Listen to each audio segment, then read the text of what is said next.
নমস্কাৰ, আজি আছিল মেট্ৰিকৰ শেষৰ পৰীক্ষা আৰু ইতিমধ্যে নিশ্চয়কৈ সকলোৱে পৰীক্ষা দি ঘৰলৈ আহিছে আৰু সকলোৰে পৰীক্ষা নিশ্চয়কৈ ভালেই হৈছে। তথাপি তোমালোকে কমেন্ট বক্সত জনাবা যে কাৰ পৰীক্ষা কেনেকুৱা হৈছে। আৰু এতিয়াৰ পৰা এই মুহূৰ্তটোৰ পৰা তোমালোকে পৰীক্ষাৰ টেনচনটো বাদ দিয়া। তোমালোকে কৰ্ম কৰিলা, কৰ্মটো তোমালোকৰ হাতত আছিল, এতিয়া ফল যি আহে আহিব। হেতু তোমালোকৰ হাতত নাই। তোমালোকে ইচ্ছা কৰিলেও ফলটো বহুত বেছি ভাল কৰিব নোৱাৰা আৰু ইচ্ছা কৰিলেও তোমালোকে ফলটো বেয়া কৰি দিব নোৱাৰা। এতিয়া তোমালোকৰ কৰ্ম অনুযায়ী তোমালোকে এতিয়া ফল পাবা। গতিকে হেতু যেহেতু তোমালোকে বদলাই দিব নোৱাৰা, সলনি কৰিব নোৱাৰা, গতিকে হেতুক লৈ তোমালোকে মূৰ ঘমাই বা মাথা মাৰি থাকিও লাভ নাই। এতিয়া তোমালোকে কি কৰা, এই যেটো বন্ধৰ যি 2-3 মাহ সময় পাবা, এই 2-3 মাহ সময় তোমালোকে উপভোগ কৰা। ইংৰাজীত যেটোক এনজয় কৰা বুলি কয়, তোমালোকে এনজয় কৰা। কাৰণ ইমান দিন পালা, তোমালোকে ইমান এটা বছৰৰ প্ৰস্তুতি, বছৰটো তোমালোকে মামাহঁতৰ ঘৰত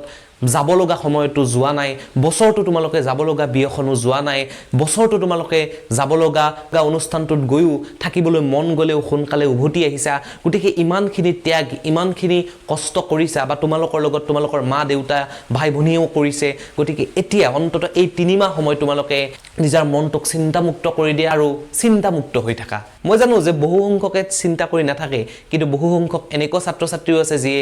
ৰিজাল্টক লৈ বা ফলক লৈ আশা কৰি থাকে বা চিন্তা কৰি থাকে। যেহেতু গণিতৰ পৰীক্ষাখনতো কিছু খেলি মেলি হ'ল, তথাপি সকলো ভালেই হ'ব। যেহেতু ইতিমধ্যে শিক্ষামন্ত্ৰী গৰাকীয়ে কৈছে যে যদিহে গণিতৰ কিবা প্ৰশ্ন পাঠ্যক্ৰমৰ বাহিৰৰ পৰা আহিছে তেতিয়া হলে তাৰ সম্পূৰ্ণ নম্বৰ ছাত্ৰ ছাত্ৰীয়ে পাব। গতিকে তাক লৈ আৰু চিন্তা কৰি থকাৰ প্ৰয়োজন নাই। যদি পাঠ্যক্ৰমৰ বাহিৰৰ পৰা আহিছে তেতিয়া হলে প্ৰত্যেকই নম্বৰ পাবই। গতিকে চিন্তা নকৰিবা, চিন্তা কৰি থকাৰ প্ৰয়োজন নাই। এতিয়া নিশ্চয়কৈ বন্ধৰ সময়ত বহুতে নিজৰ ভাল লগা কামবোৰ কৰিব, বহুতে গান শিকিব, বহুতে বাদ্যযন্ত্ৰ বজোৱা শিকিব, বহুতে ছবি আঁকিব বা ছবি অঁকা শিকিবলৈ নতুনকৈ যাব, বহুতে খেল শিকিবলৈ যাব, খেল খেলিবলৈ যাব। এতিয়া প্ৰত্যেকে বহুতেই নিজৰ পছন্দৰ কামবোৰ কৰিবলৈ যাব আৰু যাবও লাগে। কাৰণ এক বছৰ ত্যাগ কৰিছে, এক বছৰ কষ্ট কৰিছে। কিন্তু তোমালোকে এই যি 2-3 মাহ সময় তোমালোকে উপভোগ কৰিবা, এনজয় কৰিবা, তাৰ মাজত প্ৰত্যেক দিনাৰ পৰা 2 ঘণ্টা সময় এটা তোমালোকে নিজক দিয়া। কেনেকৈ দিবা নিজক? তোমালোকে নিজক এনেদৰেই দিবা যে প্ৰত্যেক দিনৰ পৰা 2 ঘণ্টা সময়ৰ 1 ঘণ্টা সময় তোমালোকে কি কৰিবা, তোমালোকে শৰীৰ চৰ্চা কৰা। এতিয়া বহুতেই মেট্ৰিক শেষ কৰি জিমলৈ যাব। এইটো এটা সংস্কৃতি আছে যে মেট্ৰিক শেষ কৰি জিমলৈ যায়, নতুন জোছতে জিমলৈ যায়, কিন্তু 2 দিন পিছত বাদু দিয়ে।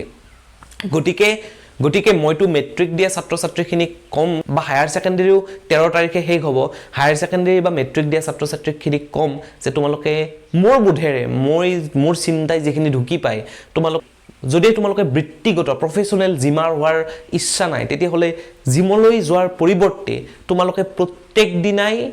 1 ঘণ্টা সময় খোজ কাঢ়া বা 1 ঘণ্টা সময় দৌৰা। দিনটোৰ ৰাতিপুৱা বা আবেলি সময়খিনিত কৰিব পাৰিলে ভাল, বা সেইখিনি সময়তে কৰিবা। ৰাতিপুৱা পাৰিলে ৰাতিপুৱা বা ৰাতিপুৱা নোৱাৰিলে আবেলি, এই সময়খিনিত বা গধূলি সময়খিনিত, এই সময়খিনিত তোমালোকে কি কৰিবা, তোমালোকৰ ওচৰত যদি কিবা পাৰ্ক আছে বা খেলপথাৰ আছে, বা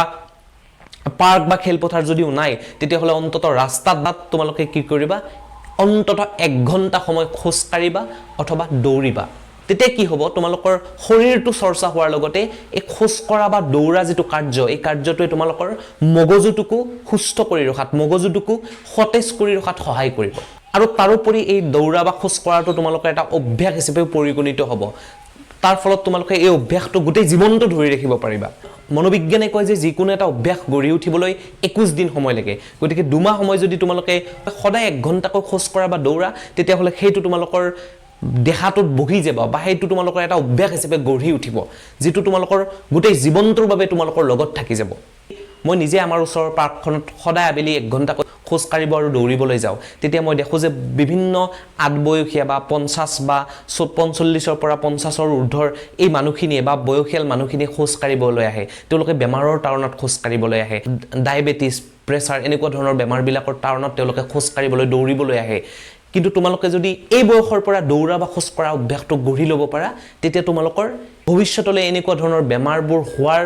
যিটো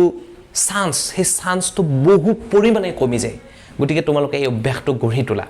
তাৰোপৰি বাকি যে 1 ঘণ্টা সময় তোমালোকৰ হাতত থাকিব, এই 1 ঘণ্টা সময় তোমালোকে কি কৰিবা, এই 1 ঘণ্টা সময়ৰ আধা ঘণ্টা সময় তোমালোকৰ ঘৰত যদি বাতৰি কাকত ৰাখে সেই বাতৰি কাকতখন পঢ়িবা আৰু যদি নাৰাখে তেতিয়াহ'লে বাতৰি কাকত এখন ৰাখি তোমালোকে পঢ়িবা মই নিজে অসমীয়া প্ৰতিদিন বাতৰি কাকতখন ৰাখো বা পঢ়ো বা তোমালোকে আমাৰ অসম বাতৰি কাকতখনো ৰাখিব পাৰা আমাৰ অসম বা অসমীয়া প্ৰতিদিন বাতৰি কাকতখন তোমালোকে ৰাখিব পাৰা বা তোমালোকৰ যি ভাল লাগে সেইখন বাতৰি কাকত তোমালোকে ৰাখিব পাৰা বা কোনোবা যদি ইংৰাজী মিডিয়ামৰ হয় তেওঁলোকে আসাম ট্ৰিবিউন সেন্টিনেল দা হিন্দু এনেকুৱা ধৰণৰ তোমালোকৰ যি ভাল লাগে বাতৰি কাকতখনে ৰাখি সেই বাতৰি কাকতখনৰ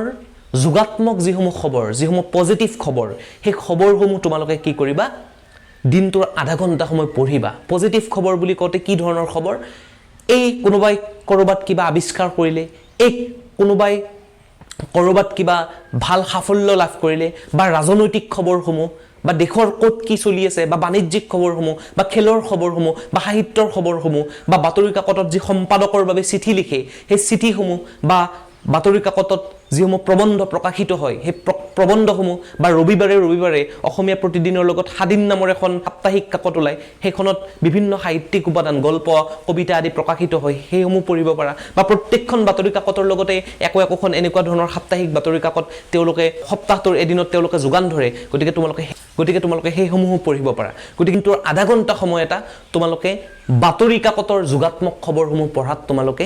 গুৰুত্ব দিয়া হয় তোমালোকে টুইটাৰ বা ফেসবুকতো বাতৰিসমূহ পাবা কিন্তু বাতৰি কাকত পঢ়িলে তোমালোকৰ কি হ'ব তোমালোকৰ অসমীয়া হওক বা ইংৰাজী ভাষাৰে হওক তোমালোকৰ বাক্যৰ যিসমূহ গাঁথনি সেই গাঁথনিসমূহ অনুধাৱন কৰাত বুজি পোৱাত সহায় হ'ব কাৰণ বাতৰি কাকতত বাক্যৰ গাঁথনিসমূহ বৰ সৰল কিন্তু গভীৰ হিচাপত লিখা হয় গতিকে বাতৰি কাকতসমূহ পঢ়িলে তোমালোকৰ যথেষ্ট লাভ হ'ব তাৰোপৰি বাকি যে আধা ঘণ্টা সময় ৰৈ গ'ল এই আধা ঘণ্টা সময় তোমালোকে কি কৰিবা তোমালোকে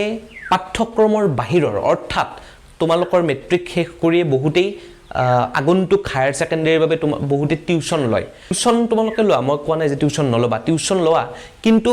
পাঠ্যক্ৰমৰ বাহিৰৰ যিকোনো এখন কিতাপ সেই কিতাপখন কাল্পনিক হ'ব পাৰে তাত্ত্বিক হ'ব পাৰে আধ্যাত্মিক হ'ব পাৰে যিকোনো এখন ভাল কিতাপ তোমালোকে কি কৰিবা সেই কিতাপখনৰ 10ৰ পৰা 15 পৃষ্ঠা অৰ্থাৎ আধা ঘণ্টা সময় তোমালোকে 10ৰ পৰা 15 পৃষ্ঠা 10ৰ পৰা 15 পৃষ্ঠা পঢ়োতে তোমালোকৰ আধা ঘণ্টা সময় লাগি যাব গতিকে প্ৰত্যেক দিনা আধা ঘণ্টা সময় তোমালোকে কি কৰিবা এখন পাঠ্যক্ৰমৰ বাহিৰৰ কিতাপ পঢ়িবা বিভিন্ন উপন্যাস পঢ়িব পাৰা অসমীয়াটো ঢেৰ আছে বা ইংৰাজীটো ঢেৰ আছে গতিকে বিভিন্ন উপন্যাস পঢ়িব পাৰা তোমালোকে যদি বিচাৰা মই বাৰু আৰু এটা ভিডিও লৈ আহিম যে কি ধৰণৰ উপন্যাস তোমালোকে পঢ়িব পাৰা তোমালোকে কমেন্ট বক্সত কমেন্ট কৰিবা যে এই বিষয়ক ভিডিও এটা লাগে নে নালাগে যদি লাগে তেতিয়াহলে মই এই বিষয়ক ভিডিও এটা বাৰু লৈ আহিম গতিকে তোমালোকে এনেদৰে এই যে 2-3 মাহ সময় পৰীক্ষাৰ পিছত বন্ধ পাবা বা আজিৰ পৰা বন্ধ পাবা বা হায়াৰ সেকেন্ডাৰী ছাত্ৰছাত্ৰীখিনিয়ে 13 তাৰিখৰ পিছত বন্ধ পাব এই সময়খিনিৰ প্ৰত্যেক দিনৰ 2 ঘণ্টা সময় তোমালোকে এনেদৰে নিজক দিয়া তেতিয়া দেখিবা 3 মাহ পিছত তোমালোকে আজি যিটো ব্যক্তি হৈ আছে আজি যিগৰাকী ল'ৰা আজি যিগৰাকী ছোৱালী হৈ আছে তাৰ সম্পূৰ্ণ এটা বেলেগ ল'ৰা বা বেলেগ এটা এগৰাকী ছোৱালী কিন্তু তোমালোকে 3 মাহ পিছত হবা যদিহে এনেদৰে প্ৰত্যেক দিনৰ 2 ঘণ্টা সময় তোমালোকে নিজক দিব পাৰা গতিকে ধন্যবাদ যদি এই ভিডিওটো ভাল লাগিল তেন্তে ভিডিওটো লাইক কৰিবা কমেন্ট কৰিবা চেনেলটো সাবস্ক্ৰাইব কৰিবা আৰু বন্ধু বান্ধৱীৰ সৈতে ভিডিওটো ভগাই দিবা শেয়াৰ কৰি দিবা আৰু যদি ফেসবুকত চাই আছা তেতিয়াহলে আমাৰ যিখন মাধ্যম পেজ এই মাধ্যম পেজখন লাইক কৰি দিবা আৰু ফলো কৰি দিবা এইখিনিতে এটা কথা কৈ থও যে মই মোৰ যিটো ফেসবুক আইডি মই ডেসক্ৰিপচনত লিংকটো দি দিম হৃষিকেশ সেই আইডিটোত মই প্ৰত্যেক ৰবিবাৰে এখন উপন্যাস দি আছো উপন্যাসখনৰ নাম ৰন্দিয়াৰ ৰোড কলেজীয়া জীৱনৰ কাহিনীৰ ওপৰত আধাৰিত এখন উপন্যাস তাত প্ৰেম থাকিব সংঘৰ্ষ থাকিব ৰহস্য থাকিব বিচ্ছেদ থাকিব দুখ থাকিব সুখ থাকিব সকলো থাকিব এটা বৰ সুন্দৰ কাহিনীৰে এটা বৰ মৰম লগা কাহিনীৰে মই উপন্যাসখন আৰম্ভ কৰিছো গতিকে তোমালোকে যদি ইচ্ছা কৰা তেতিয়াহলে মোৰ ফেসবুক আইডিটোত গৈও তোমালোকে সেই উপন্যাসখন পঢ়িব পাৰা আৰু কাৰোবাৰ যদি ফেসবুক নাই তেতিয়াহলে মই ডেসক্ৰিপচনত মোৰ হোৱাটসঅ্যাপ চেনেলটোৰ লিংক দি দিছো সেই লিংকটোত গৈ তোমালোকে মোৰ হোৱাটসঅ্যাপ চেনেলটো জয়েন কৰিবা মই সেই চেনেলটোত মোৰ ব্লগ পোষ্টৰ জৰিয়তে মই মোৰ উপন্যাসখনৰ লিংকটো দি দিম আৰু তোমালোকে ব্লগ পোষ্টত গৈও তেতিয়া মোৰ উপন্যাসখন পঢ়িব পাৰিবা গতিকে যদি হে ইচ্ছুক হয় তেতিয়াহলে ডেসক্ৰিপচনত দিয়া লিংক কেইটাত গৈ তোমালোকে উপন্যাসখন পঢ়িব পাৰা ধন্যবাদ